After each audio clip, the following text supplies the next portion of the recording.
Alhamdulillah, Alhamdulillahi Rabbil Alamin. Walladhi anzala sakinata fi qulubil mu'minin yazdadu imanan ma'a imanihim. Ashhadu an la ilaha illallah al-malikul haqqul mubin, wa ashhadu anna Muhammadan abduhu wa rasuluh as-sadiqul wa'dil amin. Allahumma salli wa sallim wa barik ala Muhammadin wa ala alihi wa ashabihi ajma'in.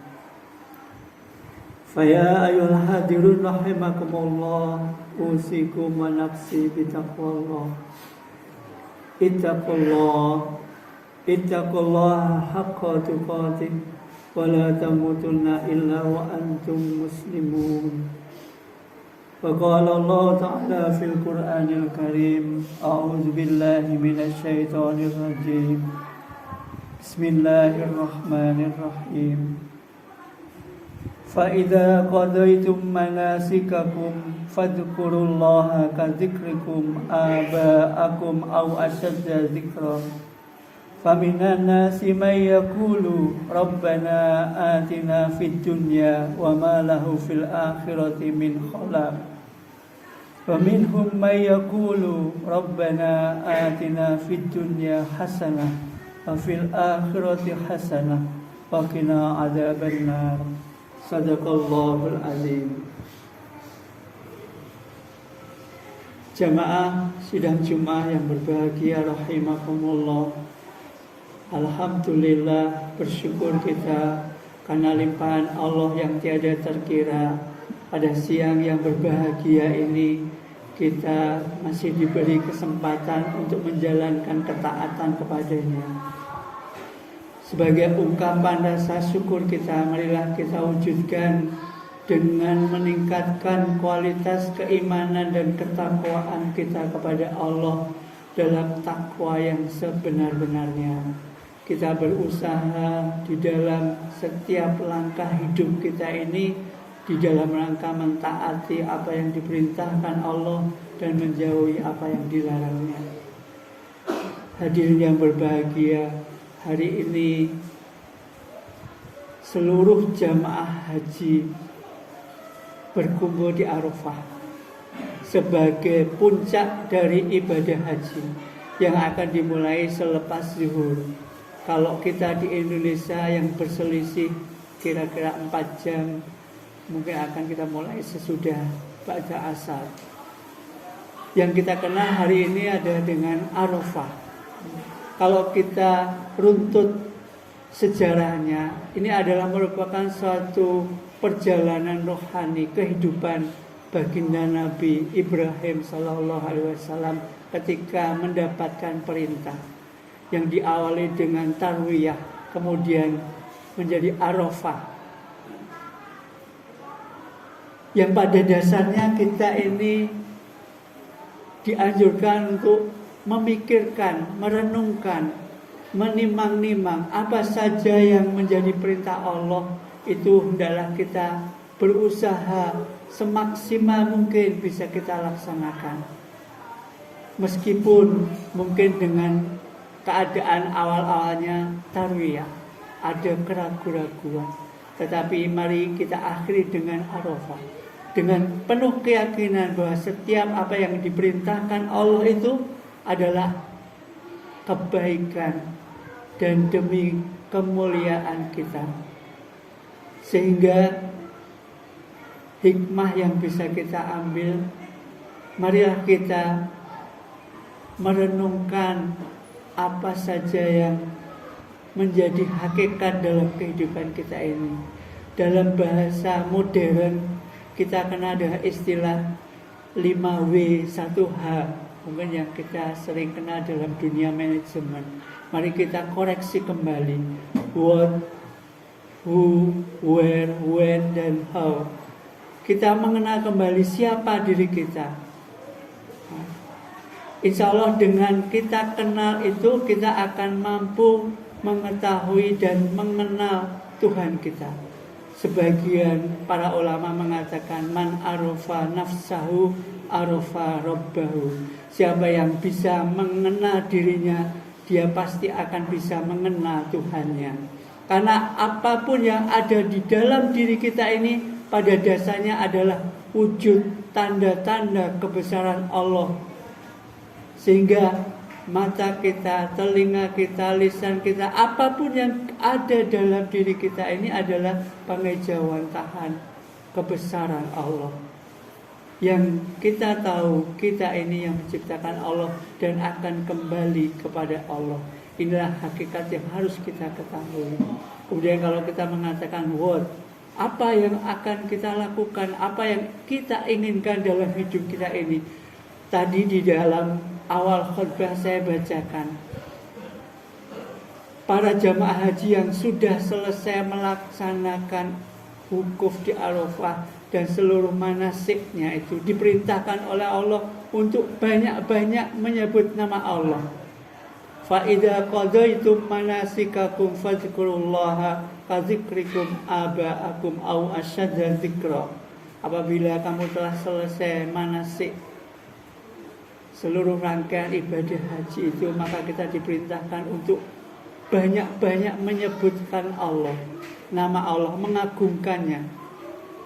Tetapi kita juga boleh meminta apa saja. Tentu saja apa yang kita kehendaki dari hidup ini adalah pasti kebahagiaan. Meskipun ada orang yang meminta kebahagiaan itu hanya di dunia saja, sebagaimana yang tadi Allah gambarkan dalam surat Al-Baqarah ayat yang ke-200 tadi.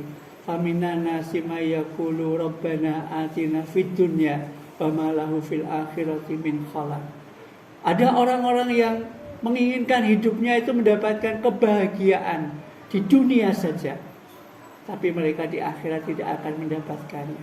Tentu saja kita, kalau kita sudah mengoreksi diri kita, mengenal kembali diri kita, kita juga harus menyandarkan kebahagiaan ini, harus memiliki kebahagiaan di dunia dan di akhirat, sebagaimana yang diajarkan paminan nasi may yaqulu rabbana atina fid dunya hasanah wa fil akhirati hasanah wa qina adzabannar pada ayat yang ke-201. Hadirin yang berbahagia, kemudian kalau kita dikatakan di mana kita harus mendapatkan kebahagiaan? Tadi kita sudah jawab. Kebahagiaan yang kita inginkan itu adalah kebahagiaan fid dini wa dunya wal akhirah. Hadirin yang berbahagia, pertanyaan berikutnya kapan? Maka semenjak kita dilahirkan, kita ini sudah membawa bekal iman. Maka sampai kapanpun kita bawa bekal iman itu sampai di hadapan Allah. Wala tamutunna illa wa antum muslimun. Bekal inilah yang akan menyelamatkan, membawa kita kepada apa yang kita inginkan, kebahagiaan fid dini wa dunya wal akhirah. Kemudian bagaimana ketika kita menjawab bagaimana kita mendapatkan itu semuanya, Allah mengajarkan inna sholati wa nusuki wa mahyaya wa mamati lillahi rabbil alamin. Sesungguhnya sholatku, ibadahku, hidupku dan matiku ini semua hanya untuk persembahan kepada lillahi rabbil alamin. Hadirin yang berbahagia, hari Arafah yang hari ini kita di Indonesia mungkin ada yang berbeda, tetapi hakikatnya marilah kita mengetahui. Hakikatnya Allah ini memerintahkan kepada kita ini di dalam rangka kebaikan dan kemuliaan kita. Maka dengan mengetahui ini, kita tidak akan ragu-ragu lagi untuk menjalankan apa saja yang diperintahkan oleh Allah dan menjauhi apa yang dilarangnya. Karena dengan cara inilah kita bisa mendapatkan jaminan kebahagiaan fid dini wa dunya wal akhirah. Sehingga kalau hari ini kita puasa, marilah kita berbanyak merenungkan, menyebut asma Allah, memintakan maaf kepada siapa saja yang pernah hadir dalam hidup kita. Kita sebutkan namanya satu persatu sebagaimana jamaah haji ketika di padang Arafah. Insya Allah akan sama akibatnya. Hadirin yang berbahagia, marilah kita jadikan bulan Zulhijjah ini bulan kebangkitan untuk taat kita kepada Allah.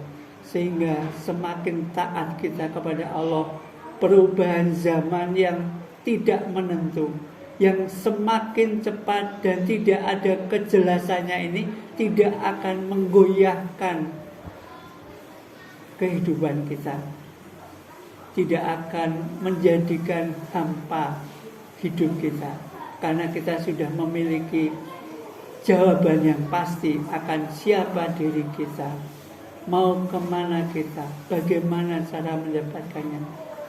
Yang tadi kita sudah renungkan di hari Arafah ini.